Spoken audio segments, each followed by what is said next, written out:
మన చుట్టుపక్కల ఎక్కడ చూసుకున్నా మొత్తం చూస్తున్నారు కదా, ఆ లాస్ట్ వరకు నుంచి మొత్తం అంతా పొగాకు చేనులే, వేరే చేనులే కనిపిస్తలేవు. ఆ కింద కూడా మొత్తం పొగాకు చేనే. ఈ సంవత్సరం మన వాళ్ళు అందరూ పొగాకేనికి రీజన్ ఏంటంటారు తెలుసా మీకేమన్నా? పొగాకు కంపెనీడు ఫిక్స్ రేట్ ఇస్తున్నాడు మనకి 15,000 14,000 ఎంతో అంత ఫిక్స్ రేట్ ఇస్తున్నాడు. ఈ సంవత్సరం కూరగాయల ధరలు ఎట్లున్నా చూస్తున్నారా? ఏవి చూసుకున్నా ఫుల్ పిరమైతున్నాయి కూరగాయలు అయితే. పత్తి వేసుకున్న రైతులు పత్తి ఎరిపేస్తున్నారు, గిట్టుబాటు ధరలు కూడా అయితే లేవు.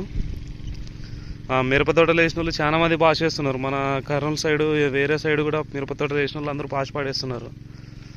ఒక ఫిక్స్ రేట్ అంటూ లేదనమాట దానికి. మనం పొగాకు వేసినాం అనుకో, ఈ రేటు పోతుంది, ఫిక్స్ రేటు, ఈ ధర అయితే పోతుంది అన్నట్లు మన రైతులకైతే భరోసా వచ్చింది. కాబట్టి అంత పొగాకు కింద అయితే వన్నారు, మొత్తం పొగాకులే పండిస్తున్నారు. కాబట్టి మన గవర్నమెంట్ కూడా వేరే పొగాకు కంపెనీలు ఇచ్చిన విధంగా ప్రైవేట్ కంపెనీలు కూడా రావాలి. మన కూరగాయలు కొనడం కానీ, కందులు అయితే ఏమి, పత్తి అయితే ఏమి, శనగలు, వీటన్నింటి మీద ఒక ఫిక్స్ రేట్ అయితే ఉందనుకోండి, అన్నీ మన రైతులు ఏవైనా పండిస్తారు. మనం ఏవైనా పండించడానికి రెడీగా ఉన్నాం. కానీ ధరలు లేక ఇట్లా ఉల్టా పల్టా అవుతుందని ఎవరు వేయట్లేదు. కూరగాయలు ఏకనే ధరలు చూస్తున్నారు కదా.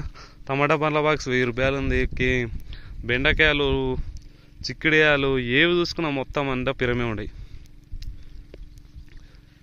ఇట్లా ఫిక్స్ రేట్లు ఇచ్చినారనుకో, మనం ఏ పంటలైనా పండిస్తాం, కూరగాయలే ఏమన్నా పండిస్తాం, శనగలు, కందులు, మొక్కజొన్నలు, పత్తి, ఇవన్నీ ఉపయోగపడేదే కదా.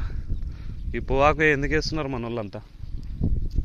ఫిక్స్ రేట్ వస్తుంది మనకి, రేట్ అని ఫిక్స్ అయిపోయింది. ఒక 100-500 అటు ఇటు, ఒక 1000 రూపాయలు అటు ఇటు అయినా కూడా మనకి ఆ రేట్ అయితే ఫిక్స్ వచ్చేస్తుంది అనమాట. ఆ విధంగా ఉంది.